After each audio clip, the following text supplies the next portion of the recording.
Bharatiya Janata party के प्रदेश अध्यक्ष भूपेंद्र सिंह चौधरी की अध्यक्षता एवं प्रदेश महामंत्री संगठन धर्मपाल सिंह की मौजूदगी में पार्टी के राज्य मुख्यालय लखनऊ में एक महत्वपूर्ण संगठनात्मक बैठक संपन्न हुई।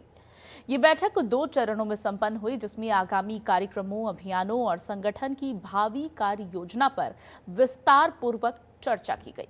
देखिए रिपोर्ट।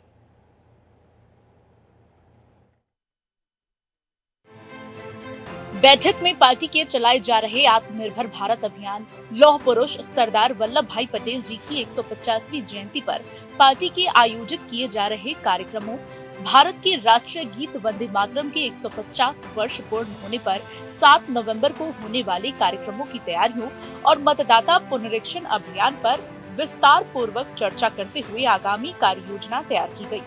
बैठक में प्रदेश पदाधिकारी, क्षेत्रीय अध्यक्ष, जिला अध्यक्ष, जिला प्रभारी और कई अभियानों के संयोजक सम्मिलित रहे। प्रदेश अध्यक्ष भूपेंद्र सिंह चौधरी ने बैठक को संबोधित करते हुए कहा कि भारतीय जनता पार्टी केवल एक राजनीतिक संगठन नहीं, बल्कि सेवा, समर्पण और राष्ट्र निर्माण का आंदोलन है।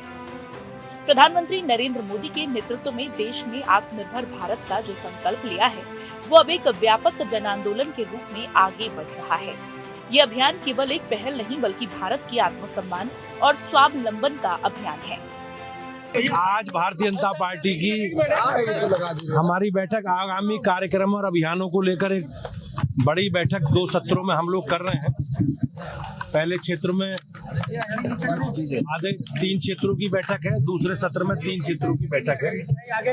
इस बैठक के माध्यम से जो कार्यक्रम और अभियान है उनकी हम समीक्षा करेंगे और आगामी कार्यक्रमों की दृष्टि से हम कार्य योजना बनाकर अपने अभियानों को आगे बढ़ाएंगे।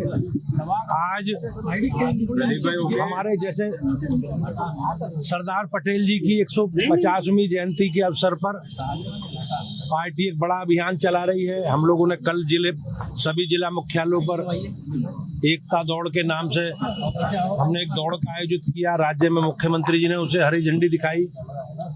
अब सभी विधानसभा स्तर पर 10-10 किलोमीटर की पदयात्रा भारतीय जनता पार्टी निकाल रही है और उसमें समाज के सभी वर्गों का सहयोग हम लोग लेंगे और ये संदेश देंगे कि सरदार पटेल जी ने भारत की अखंडता के लिए और जो वर्तमान भारत का नक्शा है उसमें सरदार पटेल जी की जो भूमिका रही है,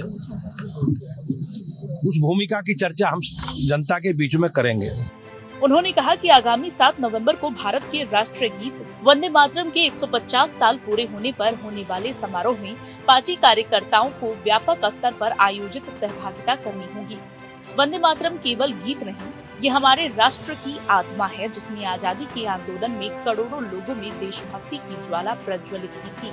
आज फिर से वही भाव जगाना हमारा लक्ष्य होना चाहिए।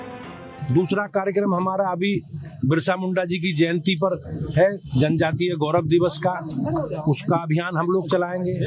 तीसरा कार्यक्रम हम लोगों का है कि 150 वर्ष पूरे हुए हैं वंदे मातरम गायन के लिए, तो उसका भी 7 तारीख को हम लोग एक बड़ा व्यापक आयोजन हमारी पार्टी करेगी। तो इन्हीं सब कार्यक्रमों को, विषय अभियानों को लेकर SIR का मुद्दा विषय भी है, SIR प्रारंभ हुई है। तो इन सब विषयों को लेकर आज हम अपनी पार्टी के कार्यकर्ताओं के साथ मध्य बैठकर चर्चा करेंगे और अपने अभियान सफलता पूर्वक पूरे हों, इसकी रणनीति आज बनाएंगे। तो पंचायत चुनाव में अभी समय है और हमने अपनी प्रारंभिक तैयारी जो पंचायत चुनाव में भारतीय जनता पार्टी, हम प्रधान, BDC या ग्राम सभा के सदस्य का चुनाव नहीं लड़ते, केवल जिला पंचायत के सदस्यों का चुनाव पार्टी अपने प्रत्याशी घोषित करके लड़ती है। तो हमने उस पर संयोजक बना दिए हैं और जो प्रारंभिक तैयारी है हमारी पूरी है उसमें। भारतीय जनता पार्टी माननीय प्रधानमंत्री जी का जो संकल्प है उसे आगे बढ़ा रही है। हमारी पार्टी 140 करोड़ लोगों की बात प्रधानमंत्री जी करते हैं और 25 करोड़ लोगों के विकास की बात माननीय मुख्यमंत्री जी करते हैं। हम सामाजिक समरसता, सामाजिक सद्भाव और सबका साथ और सबका विकास की बात करते हैं।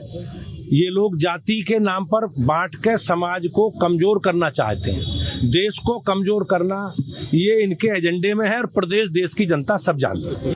वहीं SIR को लेकर विपक्ष लगातार सरकार पर हमलावर है। विपक्ष आरोप लगा रही है कि SIR निष्पक्ष नहीं है और चुनाव आयोग भेदभाव कर रहा है। तो वहीं बीजेपी के प्रदेश महामंत्री सुभाष यदुवंश का कहना है कि एसआईआर के तमाम तकनीकी पक्ष हैं और ये बात अखिलेश यादव को समझनी चाहिए है कि जो एसआईआर हो रहा है वो निष्पक्ष नहीं है, चुनाव आयोग निष्पक्ष नहीं है और भेदभाव कर रही है और भारतीय जनता पार्टी की ये बड़ी साजिश है।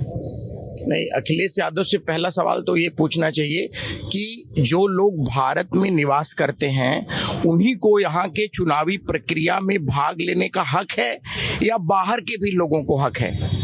पहला सवाल तो आप लोगों को उनसे ये पूछना चाहिए वो किस पक्ष में रहते हैं। दूसरा विषय ये है कि उनको ये बात समझनी चाहिए कि इसके तमाम तकनीकी पक्ष हैं, जैसे कि कुछ लोगों की कभी मृत्यु हो गई या कुछ लोगों का स्थान परिवर्तन हो गया, कुछ लड़कियों की शादी हो गई तो उनका विधानसभा का परिवर्तन हो गया, उसके लिए फार्म 6, फार्म 7, फार्म 8 नए मतदाता जुड़ गए जो उनकी उम्र 18 साल। तो ऐसे तमाम कारणों को लेकर के ये तकनीकी पक्ष है और उसको लेकर कि ये प्रक्रिया चलनी ही चाहिए।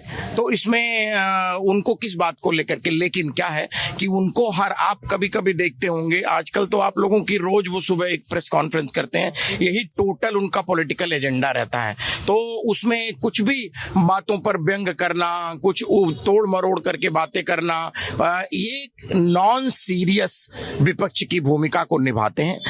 अगर वो एक रचनात्मक विपक्ष की भूमिका में रहते तो इससे उनको लोग सीरियसली लेते, लेकिन लोग लंबे समय में नॉन सीरियसनेस जो उनका वो जान गए कि वो हंसी मजाक के लिए पत्रकार भाइयों को जो है संबोधित करते हैं कि जिससे वो उनकी अनर्गल बातें इधर उधर फैलें। एसआईआर पर निगरानी के लिए समाजवादी पार्टी ने पीडीए प्रहरी लगाया हुआ है ताकि पूरी निगरानी रखी जाए। क्या भारतीय जनता पार्टी का भी कोई प्लान है कि एसआईआर पर निगरानी रखने के लिए कुछ ऐसे लोग तैनात करें जो पूरी निगरानी रखें? नहीं, देखिए क्या है कि जो जैसे एक बीएलओ होता है, एक बीएलए होता है अपना, तो वो पार्टी का जो वहां पर एजेंट रहता है, तो सभी पार्टियों के लोग बूथ लेवल पर रहते ही हैं, तो वो एक तरह से स्वाभाविक प्रक्रिया का एक अंग रहता है। लेकिन ये है कि हमारी पार्टी को ऐसा कोई बहुत आवश्यकता नहीं रहती कि अलग से निगरानी करें। उनको अपने कार्यकर्ताओं के जो गलत आचरण है उन पर निगरानी और जो गलत राजनीतिक प्रावधान है उन पर निगरानी के लिए जरूर लोगों को रखना चाहिए। धन्यवाद हमसे बात करने के लिए। बता दें कि उत्तर प्रदेश में चुनाव आयोग के एसआईआर अभियान को लेकर बड़ा सियासी घमासान मचा हुआ है। समाजवादी पार्टी और योगी सरकार आमने सामने आ गई है। अखिलेश यादव ने एसआईआर प्रक्रिया में जाति जनगणना का कॉलम जोड़ने की मांग की है। वहीं बीजेपी अखिलेश पर घुसपैठियों को बचाने का आरोप लगा रही है। ब्यूरो रिपोर्ट, जनतंत्र टीवी।